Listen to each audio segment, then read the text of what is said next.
Hi everybody, I'm Susan Mulvihill. Welcome back to my vegetable garden. Well, today is a momentous day because I'm going to plant something out in the garden, finally. It has been really hard to be patient because the weather has been so cold lately. But today is a perfect day, and guess what? I'm going to plant onions.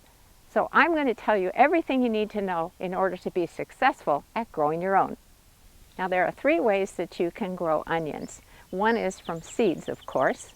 Another is from onion sets. These are those little bulbs that you're probably seeing all over the place right now in garden centers, hardware stores, home centers, you name it. Maybe even your grocery store. They usually will come in either white onions, red onions, or yellow onions. Another way you can start onions, believe it or not, is from onion starts, and you can usually find those at a garden center or online.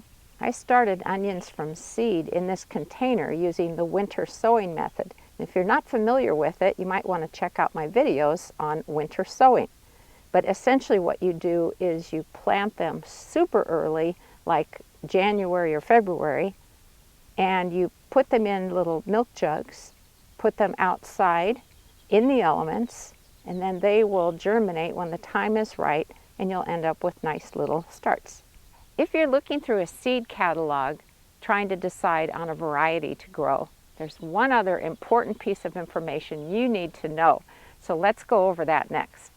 Let's say you're looking at a seed catalog at all of these different onion varieties, and you're trying to figure out which ones you want to grow in your own garden. Well, it's very important that you realize that certain varieties will do better in different regions of the U.S. than others.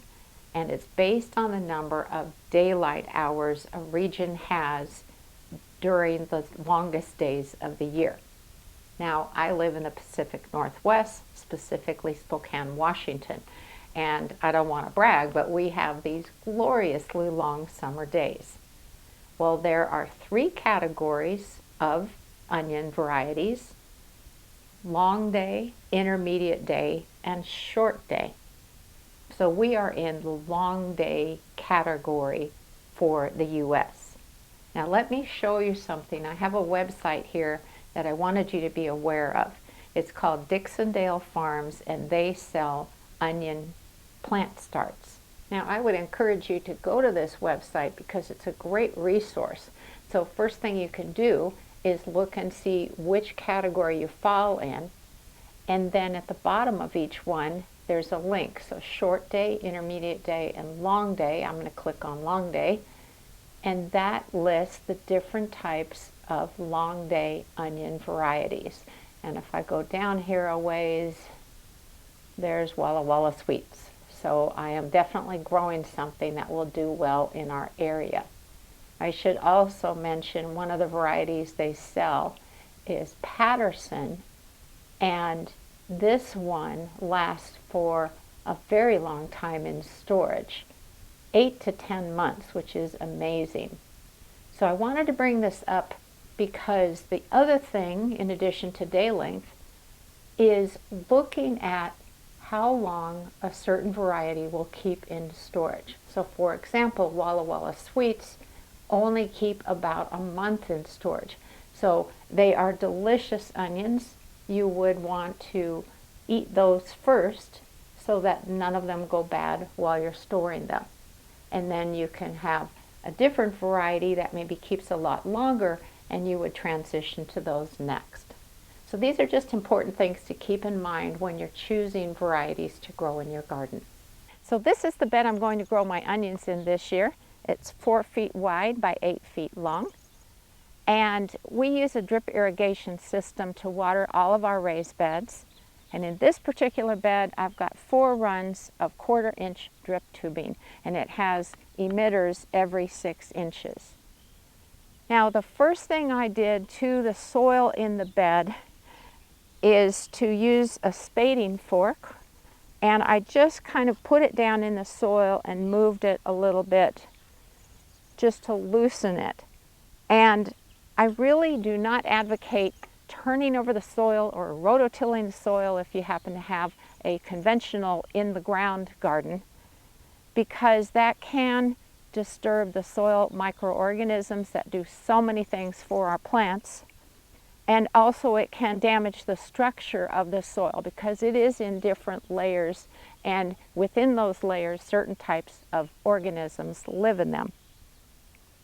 But in this particular bed, since it's close to some trees, we've been having some root issues. And so I just was trying to feel to see if there were any big roots growing in here again. I came across a few and I removed them. So I did that first, then I added some organic compost, and it's something we just produce right here. It's not something that I bought. And the other thing I did that's very important is I added some bone meal to the soil. So bone meal is high in phosphorus, and phosphorus promotes good root growth, and certainly we want onions to have good roots. So I added some based on the label directions, and now this bed is totally ready to go.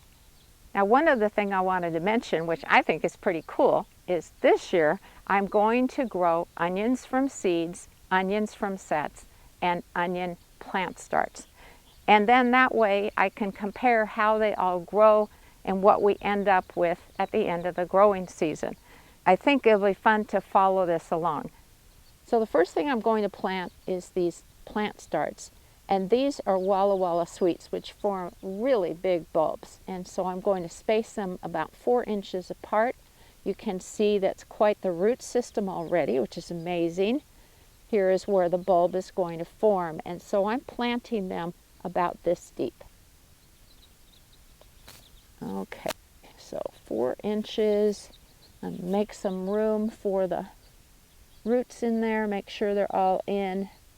And then when I press the soil around them, I'm going to press it pretty firmly because I don't want these to fall over or to have air gaps alongside where the root system is. Okay.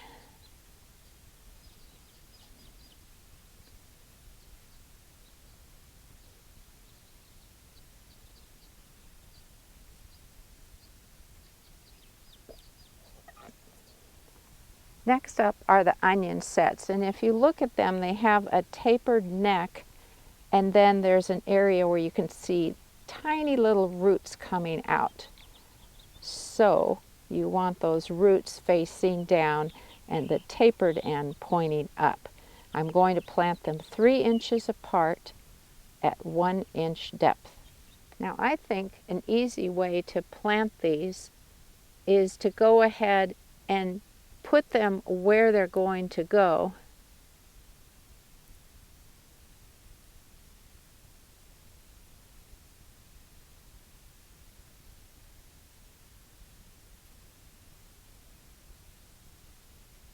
And then what you can do is just go along and push them down 1 inch.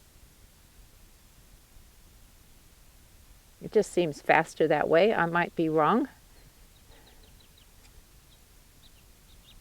And I'll keep this one here as a marker so I know where to start the next batch. I've planted 3 rows of onion sets so far, but before I plant any more, because there's quite a lot of them in that bag, I want to plant these little winter sown onion seedlings next. They look a little daunting to work with, but actually they tease apart very easily. And when I plant them, I'll make sure the green part is above the soil surface and the white part is below. I'm also going to use a little tool called the Little Dibby that some friends of mine, Sean and Allison McManus, have created using a 3D printer. And it's a great little tool for separating things. I'm going to make a little bit of a hole with this other end and get these planted. They certainly are tiny little seedlings, but we can do it. I'll be planting these at a 2 inch spacing. And yes, they are very delicate. There we go.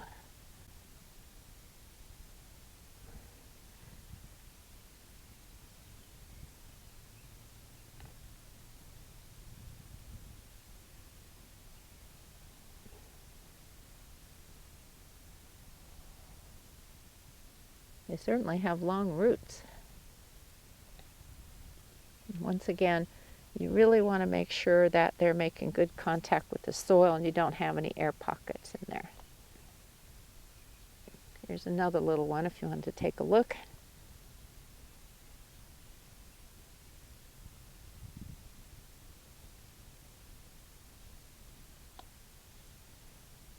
Okay, I'm not going to lie. Planting these little onion starts from my winter sown project was very tedious, but I got it done. I ended up with a total of 4 rows of little onion starts. I did want to mention with seeds, make sure that you follow the package directions. So you want to make sure you're planting them at the appropriate depth and spacing. Next up is watering. Now, we don't have our sprinkler system turned on yet, hopefully in about a week. So that's why I'm hand watering these.